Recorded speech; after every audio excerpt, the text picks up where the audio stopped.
নমস্কার বন্ধুরা, আপনাদের সকলকে স্বাগত জানাই আমার চ্যানেল নবান্নের সমাহারে। আজ আবারও আপনাদের জন্য নিয়ে হাজির হয়েছি একটা দারুণ স্বাদের রেসিপির ভিডিও। আজকে আমি নিয়ে চলে এসেছি একটা দুর্দান্ত ব্রেকফাস্ট রেসিপি, সেই সাথে কিন্তু এটা আপনারা স্কুল কলেজ অফিসের টিফিনের জন্য প্যাক করে দিতে পারেন। তাহলে চলুন বেশি কথা না বাড়িয়ে আজকের এই রেসিপিটা কিভাবে বানাচ্ছি সেটা দেখে নেওয়া যাক।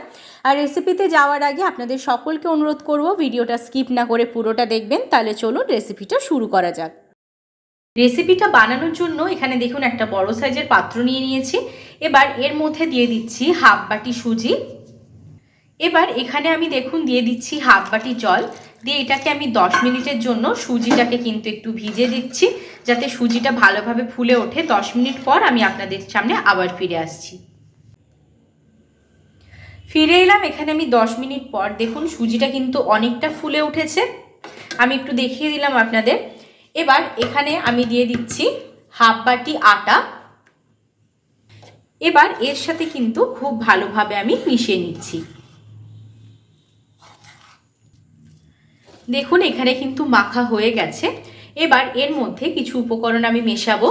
সেজন্য প্রথমেই দেখুন এখানে আমি নিয়ে নিয়েছি একটু গ্রেট করা আলু। এখানে একটা মিডিয়াম সাইজের আলুকে আমি গ্রেট করে নিয়েছি, সেটা এবার এর মধ্যে আমি দিয়ে দিলাম। এবার এর মধ্যে একে একে বাকি উপকরণগুলো মেশাবো। দিয়ে দিচ্ছি কিছুটা পরিমাণ গ্রেট করা গাজর। এবার এর মধ্যে আমি ব্যবহার করছি একটু কুচি করা টমেটো। এখানে কিন্তু অল্প পরিমাণ নিয়ে নিচ্ছি একটু গ্রেট করা আদা, আর দিয়ে দিচ্ছি অল্প কাঁচা লঙ্কা কুচি। এবার বাকি উপকরণগুলো মেশাচ্ছি, যে মশলাগুলো ব্যবহার করছি সেগুলো কিন্তু এবার আমি এর মধ্যে এক এক করে মিশিয়ে নেব। এবার এর মধ্যে দিয়ে দিচ্ছি হাফ টিস্পুন গোটা জিরে, দিয়ে দিচ্ছি হাফ টিস্পুন গোটা জোয়ান, দিয়ে দিচ্ছি স্বাদ অনুযায়ী নুন, দিয়ে দিচ্ছি অল্প পরিমাণ হলুদ গুঁড়ো, দিয়ে দিচ্ছি আমি লাল লঙ্কার গুঁড়ো, দিয়ে দিচ্ছি অল্প পরিমাণ ধনে গুঁড়ো, আর দিয়ে দিচ্ছি অল্প পরিমাণ জিরে গুঁড়ো, দিয়ে দিচ্ছি অল্প পরিমাণ কারি পাতা। এবার দিয়ে দিচ্ছি এখানে আমি পরিমাণ মতো জল দিয়ে কিন্তু খুব ভালোভাবে এখানে আমি এই মিশ্রণটা তৈরি করে নেব। প্রথমেই আমি সমস্ত জলটা দিচ্ছি না, যতটা লাগবে ততটা ব্যবহার করছি। আর একটু জল লাগবে। দেখুন আমি এবার এটাকে ভালো করে ব্যাটারটা তৈরি করে নিচ্ছি। ব্যাটারটা একদম খুব ভালোভাবে তৈরি করা হয়ে গেছে।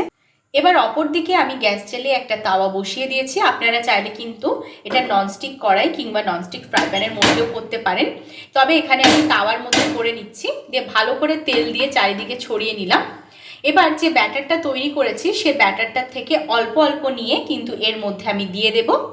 দিয়ে এগুলোকে কিন্তু আমি তৈরি করে নেব। আপনারা সাইজে এগুলো বড়ও করতে পারেন, তবে আমি বেশি বড় করছি না, এরকম মিডিয়াম সাইজের করে আমি প্রত্যেকটাকে তৈরি করে নিচ্ছি। এটা কিন্তু আপনার সকালের ব্রেকফাস্টের জন্য দুর্দান্ত একটা রেসিপি। সেই সাথে এটা আপনারা বাচ্চাদের স্কুলের টিফিনেও দিতে পারেন, সেই সাথে কলেজ অফিসের টিফিনের জন্য কিন্তু প্যাক করে দিতে পারেন। খুবই তাড়াতাড়ি তৈরি হয়ে যায়, আর বানানো খুবই সহজ, আর খেতেও হয় কিন্তু খুবই টেস্টি। তাহলে এইভাবে এক এক করে প্রত্যেকটা তৈরি করে নিচ্ছি। দেখুন ওপরটা কিন্তু শুকনো হয়ে এসেছে। এবার এটাকে আমি উল্টে নিচ্ছি, দিয়ে একই রকমভাবে এই দিকটাকেও কিন্তু করে নেব। দিয়ে এইভাবেই প্রত্যেকটাকে তৈরি করে নিয়ে আপনাদের সামনে সার্ভ করে দিয়ে আমি ফিরে আসব। দেখুন এটা কিন্তু হয়ে গেছে। এবার এটাকে আমি তুলে নিচ্ছি একটা পাত্রের মধ্যে, দিয়ে একই রকমভাবে বাকিগুলোও করে নিচ্ছি। প্রত্যেকটা তৈরি করে নিয়ে চলে এসেছি। দেখুন কতটা সুন্দর হয়েছে, দেখতে যতটা সুন্দর লাগছে খেতে কিন্তু ততটাই সুস্বাদু হয়েছে। এই রেসিপিটা আপনাদের কেমন লাগলো আমাকে অবশ্যই কমেন্ট করে জানাবেন। আর প্রতিবারের মতো যেটা বলি, অবশ্যই যদি ভালো লাগে একটা লাইক, শেয়ার, কমেন্ট, সাবস্ক্রাইব করতে ভুলবেন না। সাবস্ক্রাইব করার পর পাশে থাকা বেল বাটনের অল অবশ্যই প্রেস করে দেবেন, যাতে আমার চ্যানেলে যে কোনো নতুন রেসিপি আসলে তার নোটিফিকেশন আপনারা সবার আগে পেয়ে যান। ভালো থাকবেন, সুস্থ থাকবেন, আবার দেখা হবে একটা নতুন রেসিপির সাথে।